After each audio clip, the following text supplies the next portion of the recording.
We bring you the latest updates from the Pna Newsroom. President Ferdinand R. Marcos Jr. met today with various telecom officials to discuss a project that would improve Wi-Fi connectivity and internet speed in the country. Marcos said he had a meeting in Malacanang Palace with Converge founder and CEO Dennis Anthony Uy and proponent partner Thomas Feng Hui, CEO and Executive Director of Keppel Telecommunications and Transportation. He said the Converge and Keppel Group are set to establish the Bifrost Cable System project, which directly connects Singapore to the west coast of North America, passing through Indonesia, the Philippines, and Guam.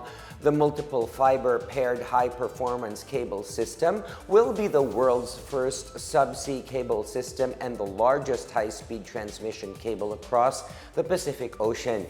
He said this is an offshoot of his meeting held in Singapore last year. The cable project will benefit the national government's BroadBand ng Masa free Wi-Fi program. The BroadBand ng Masa project has been established over 4,000 operational live sites in 73 provinces and Metro Manila across 601 cities and municipalities all around the country.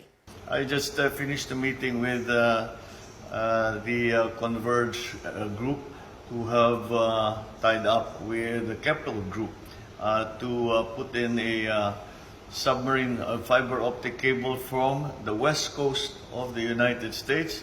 It will connect to the Philippines and it will also connect to Singapore and Indonesia. And this will again give us bigger bandwidth. It will give us a better communication system when it comes to all the online services that we are using globally. So madadagdagan yung ating bandwidth at magiging mas mabilis yung ating internet. Itong usapan na ito ay naging bunga nung pagpunta ko sa Singapore na nung panahon ng karera. At nung dun sa habang nanonood kami ng karera, pinag-usapan namin ito. Kaya ngayon nabuo na at ilalagay nila, isasama nila sa Pilipinas doon sa kanilang mahabang fiber optic na kable galing sa California, galing sa west coast ng Amerika, hanggang Pilipinas, hanggang Singapore, hanggang Indonesia. The Marcos administration pushed anew for the ratification of the Regional Comprehensive Economic Partnership, or RCEP, citing its benefits to the Philippine agriculture industry. National Economic and Development Authority, or NEDA Secretary Arsenio Balisacan said the RCEP will help the agriculture sector become competitive and productive, address long-standing issues in the sector, and encourage investments. He noted that the future of the country depends so much on the ability to attract investors, particularly foreign capital. The NEDA chief also said ratifying the RCEP will compel the country to pay attention to agriculture and fully maximize the benefits that the trade deal can give to the country. RCEP is a free trade agreement between the 10 member states of the ASEAN and its 5 free trade partners, Australia, China, Japan, New Zealand, and the Republic of Korea. President Ferdinand R. Marcos Jr. earlier said the Philippines is going to invest more in the agricultural value chain to make it more competitive as it will become stronger through the RCEP.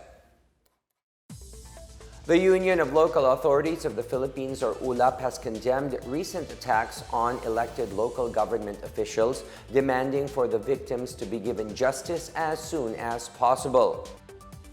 In a statement, the group said it is alarming and unacceptable that an individual or a group would seek to damage an elected representative of the people who has a duty to serve and protect the community. They said such an act goes against democracy, the rule of law, and fundamental human decency.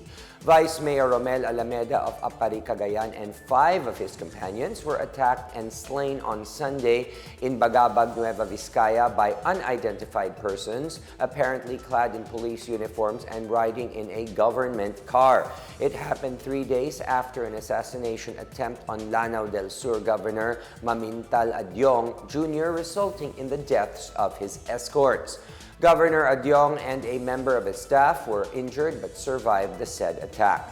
ULAP President and Quirino Governor Dax Cua condemned the crime, stating they had no place in a democratic country. He also asked the government to act fast to apprehend the criminals in order to ensure the public that the rule of law remains in place.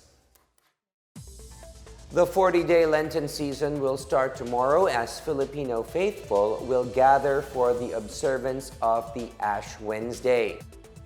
The Archdiocese of Manila has announced that the application of ashes on the forehead will be resumed this year with the easing of COVID-19 health restrictions.